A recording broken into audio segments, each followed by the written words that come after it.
$100 billion অস্ত্র চুক্তি, ৬টি যুদ্ধবিমানের এসকর্ট। এ যেন শুধু রাষ্ট্রীয় সফর নয়, বরং এক নতুন শক্তির পুনরুত্থান। মধ্যপ্রাচ্য সফরের শুরুতেই সৌদি আরবে পৌঁছেছেন মার্কিন প্রেসিডেন্ট ডোনাল্ড ট্রাম্প। তার এই সফর ঘিরে কূটনৈতিক মহলে জোর আলোচনা। যুক্তরাষ্ট্র কি নতুন করে মিত্র জোট গড়ছে? হ্যাঁ, এমনটাই ঘটতে চলেছে। সৌদি আরবের সঙ্গে $100 বিলিয়ন অস্ত্র চুক্তি করবে মার্কিন প্রেসিডেন্ট ডোনাল্ড ট্রাম্প। বিগত সপ্তাহগুলোই আলোচনার কেন্দ্রে ছিল এই বিষয়টি। অবশেষে চলে এলো সেই মাহেন্দ্রক্ষণ।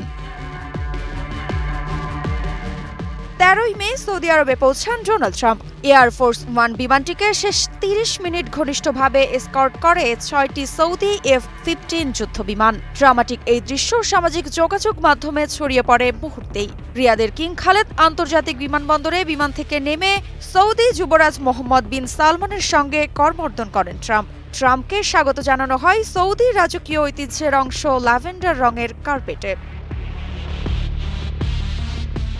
এই সফরের মূল আকর্ষণ ট্রাম্প প্রশাসনের সঙ্গে সৌদি আরবের $100 বিলিয়ন অস্ত্র চুক্তি। বিবিসির তথ্যে জানা গেছে, এই চুক্তির আওতায় সৌদি আরব যুক্তরাষ্ট্র থেকে রাডার সিস্টেম, পরিবহন, বিমান সহ একাধিক সামরিক উপকরণ কিনবে। তবে বাইডেন প্রশাসনের আমলে কিছুটা শীতল হয়ে পড়ে দুই দেশের সম্পর্ক।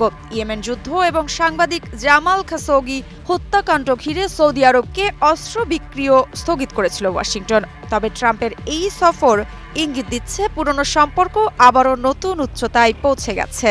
সৌদি যুবরাজের সঙ্গে রাজকীয় এক কক্ষে সৌজন্য সাক্ষাতে অংশ নেন ট্রাম্প। পরিবেশ ছিল উষ্ণ, আলোচনার বিষয় অর্থনীতি ও নিরাপত্তা। মোনালিসা হেভি ফ্লো 15 পিস প্যাকেটের সাথে 8 পিসের একটি প্যাকেট একদম ফ্রি। এই সফরে ট্রাম্পের সঙ্গে ছিলেন মার্কিন প্রতিরক্ষামন্ত্রী, পররাষ্ট্রমন্ত্রী, জ্বালানি মন্ত্রী এবং বাণিজ্য মন্ত্রী। বিশ্লেষকরা বলছেন, এই সফর শুধু প্রতীকী নয়, মধ্যপ্রাচ্যে যুক্তরাষ্ট্রের প্রভাব পুনঃপ্রতিষ্ঠার একটি বড় ধাপ। সফরের অংশ হিসেবে ট্রাম্প 13 মে অংশ নিয়েছেন প্রযুক্তি বিনিয়োগ সম্মেলনে। এই সফর শুধু সৌদি আরবেই থেমে নেই। ট্রাম্পের পরবর্তী গন্তব্য যাচ্ছেন কাতার ও সংযুক্ত আরব আমিরাতে। সব মিলিয়ে এই সফর মধ্যপ্রাচ্যের নতুন এক শক্তির বার্তা এবং সম্ভবত নতুন এক বলয়ের সূচনা। মৃত্তিকা বিশ্বাস, নিউজ 24।